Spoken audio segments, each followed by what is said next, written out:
Hello everyone, welcome back to my channel ECPZ Vocab. Today we're going to discuss about clauses. What is a clause and different types of clauses.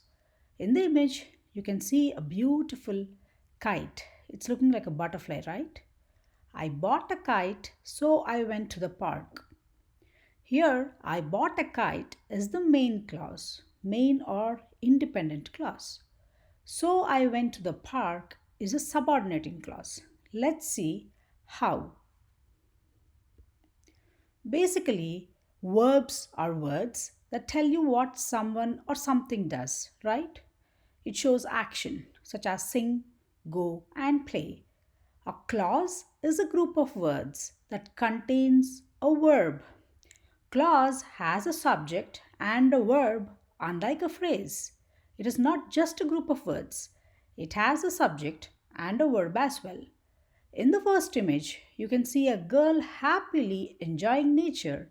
She is happy. Here, she is the pronoun, is the verb, and happy is an adjective as it is describing the girl. It is describing she. In the second image, you can see that it is snowing heavily. It is snowing, right? That is also a clause.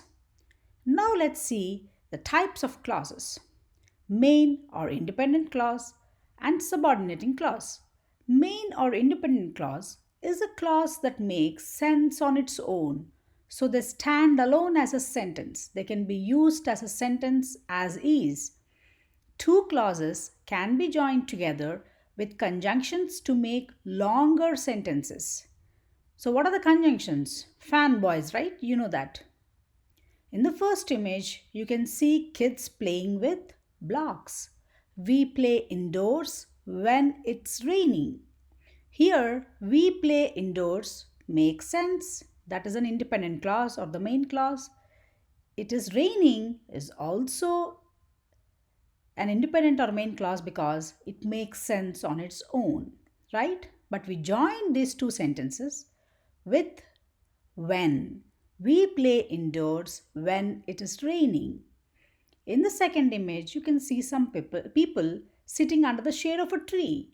Because it was hot, we stayed in the shade. Here, because it was hot, that doesn't make sense, right? So, what happened? Because it was hot, something must happen, right? So, that is not the main clause. We stayed in the shade makes sense and can stand alone as a sentence. So, it is the main or independent clause. Got it? The next one is subordinate or dependent clause. A subordinate or dependent clause is a clause that can't stand alone as a sentence. In order for a subordinate clause to make sense, it has to be attached to an independent or main clause. In the image, you can see kids having breakfast. We'll be late for school if we don't hurry. So, if we don't hurry is the subordinate clause in this sentence. We'll be late for school is the main or independent clause. So, what will happen if we don't hurry? Something should happen, right? You don't have an answer if you say that if we don't hurry. So, we need to have an independent clause to support the dependent clause. In other words, a subordinate clause relies on another main or independent clause. So, what will happen if we don't hurry? We'll be late for school. There are three types of subordinate clauses: an adjective clause, noun clause, and an adverb clause. Let's see an adjective clause. A subordinate clause that acts as an adjective. So, what does an adjective do? It modifies or describes a noun or a pronoun, right? So, an adjective clause sometimes is called a relative clause because it often begins with a relative pronoun who, whose, whom, which, and that. In the image, you can see an astronaut, right? Astronauts are people who go into space. Here, who go into space is an adjective clause. Why? Because it is describing the noun astronauts, right? Got it? The next one is a noun clause, a subordinate clause that acts as a noun. It can be the subject, predicate nominative, object of a verb, or object of a proposition. In the image, you can see kids near a water fountain. Lucy couldn't believe what she heard at the water fountain. I say that what she heard at the water fountain is a noun clause. Why? Let's just classify she heard at the water fountain. So, what is she? She is the pronoun, right? She is nothing but Lucy. Lucy is the noun and she is the pronoun here. Heard is the verb. At is the preposition. The is an article adjective. And water fountain is the object of the preposition or the noun.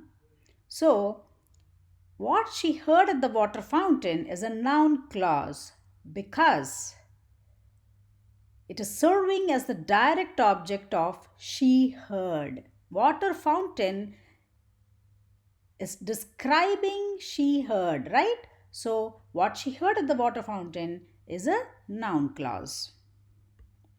The next one is an adverb clause, a subordinate clause that acts as an adverb. What does an adverb do? We already learned that it modifies or describes a verb, an adjective, or another adverb. It is introduced by a subordinating conjunction such as after, although, as if, because, until, once, and while. In the image, you can see that the man in the pajama opened the door, right? Mr. Kim came to visit because he needed some company for the evening. Here, because he needed some company for the evening is an adverb clause. Why is it an adverb clause? Because it modifies or describes the verb came. And remember to use a comma after an introductory adverb clause. What is an introductory adverb clause? If you use the adverb clause in the beginning of the sentence, that would be an introductory adverb clause. Let's see an example. Whenever he came to visit, comma, Mr. Kim always brought a box of candy for us. Got it? So you have to separate this adverb clause so that you can better understand. Lastly, there are two other clauses, restrictive and non-restrictive. Restrictive clause is necessary to the basic meaning of the sentence. It is also called as essential or defining clause, whereas non-restrictive clause can be eliminated from the sentence without changing its basic meaning. It is also called as non-essential or non-defining clause. Let's see an example. The car that I was driving was stolen. That I was driving is a restrictive clause because it is necessary to complete the meaning of the sentence, right? The car was stolen. Which car was stolen? The car that I was driving was stolen. So here that I was driving is the restrictive clause. The second example, the car which was stolen last Saturday has been found. I say that which was stolen last Saturday is a non-restrictive clause. Why? Because which was stolen last Saturday is not necessary in order to understand what the sentence says. The car has been found. In this case, the clause is just an extra information. So we call it as non-restrictive clause. And can you notice that for restrictive clause we used that and for non-restrictive we used which. So that is used to introduce restrictive clauses while which is used to introduce non-restrictive clauses. Thank you for watching. Please do like, share, subscribe and comment for more videos. Thank you so much.